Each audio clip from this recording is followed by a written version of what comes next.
Assalamualaikum warahmatullahi wabarakatuh. Perkenalkan, nama saya Raid Afif. Saya merupakan mahasiswa UIN Bukit Tinggi dengan jurusan Hukum Keluarga. Nah, kali ini saya akan membahas tentang strategi mengajak generasi Gen Z mempelajari Islam.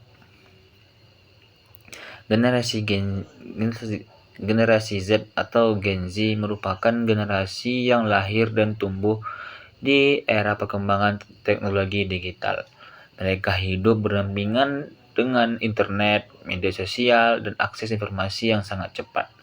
Hal ini membuat cara mereka berpikir, berkomunikasi, dan belajar berbeda dengan generasi sebelumnya. Nah, di satu sisi, perkembangan teknologi membawa banyak manfaat. Namun, di sisi lain muncul berbagai tantangan sebagai penyebaran informasi yang tidak benar, gaya hidup yang berlebihan, menurunnya interaksi sosial, hingga berkurangnya minat sebagian anak muda terhadap pelajaran agama.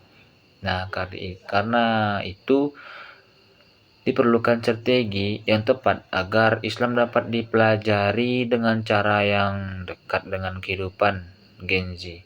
Allah SWT berfirman, "Ud'u ila sabili rabbika bil hikmati wa mau'izatil hasanati." Yang artinya, suruhlah manusia kepada jalan Tuhanmu dengan hikmah dan pelajaran yang baik. Quran surah An-Nahl ayat 125. Ayat ini mengajarkan bahwa dakwah harus dilakukan dengan cara yang bijaksana dan sesuai dengan kondisi masyarakat. Kemudian strategi mengajak Gen Z mempelajari Islam yang pertama itu manfaatkan media sosial sebagai sarana dakwah. Nah, saat ini banyak Gen Z menghabisi waktu itu di media sosial. Media yang dapat dimanfaatkan itu Instagram, TikTok, YouTube, atau podcast, kemudian WhatsApp. Nah, kontennya bisa berupa video singkat, kutipan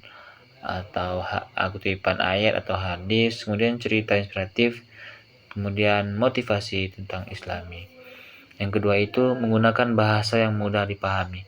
Kadang-kadang bahasa yang terlalu formal membuat anak muda sulit memahami materi agama. Gunakan bahasa yang sederhana, komunikatif, tidak terlalu rumit sesuai usia. Bukan berarti mengurangi nilai agama, tetapi menyampaikan pesan dengan cara yang lebih mudah dipahami. Yang ketiga itu menghubungkan Islam dengan kehidupan sehari-hari. Nah, banyak anak muda bertanya, apa sih manfaat pelajari Islam dalam kehidupan saya? Karena itu ajarkan Islam secara praktis. Tentunya Islam dan kesehatan mental, Islam dan pendidikan, Islam yang pertemanan, atau Islam dan masa depan. Ketika mereka melihat manfaat secara nyata, maka mereka akan tertarik dan ketertarikan mereka akan meningkat. Yang keempat itu membuat kegiatan yang dalam bentuk ceramah seperti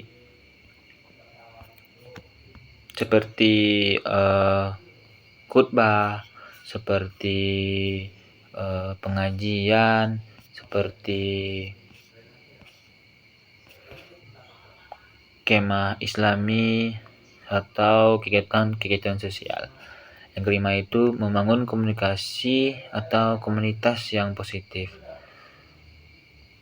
Lingkungan sangat mempengaruhi seseorang, maka buatlah komunitas seperti remaja masjid, atau kelompok tahfiz, atau komunitas dakwah kampus, atau kelompok belajar Islam. Karena berada dalam lingkungan yang baik, seseorang lebih mudah untuk berkembang karena lingkungan tadi. Yang keenam itu menjadi teladan yang baik.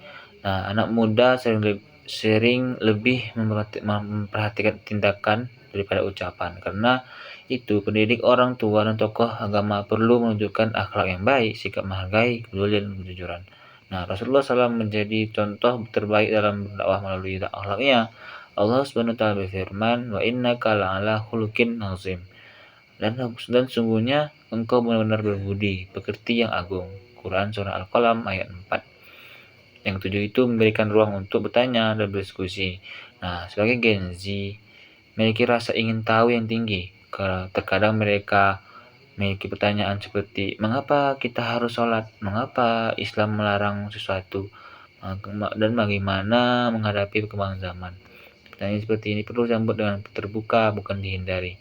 Diskusi yang sehat dan membuat mereka lebih memahami Islam. Mungkin sekian yang dapat saya sampaikan, lebih kurang saya mohon maaf. Assalamualaikum warahmatullahi wabarakatuh.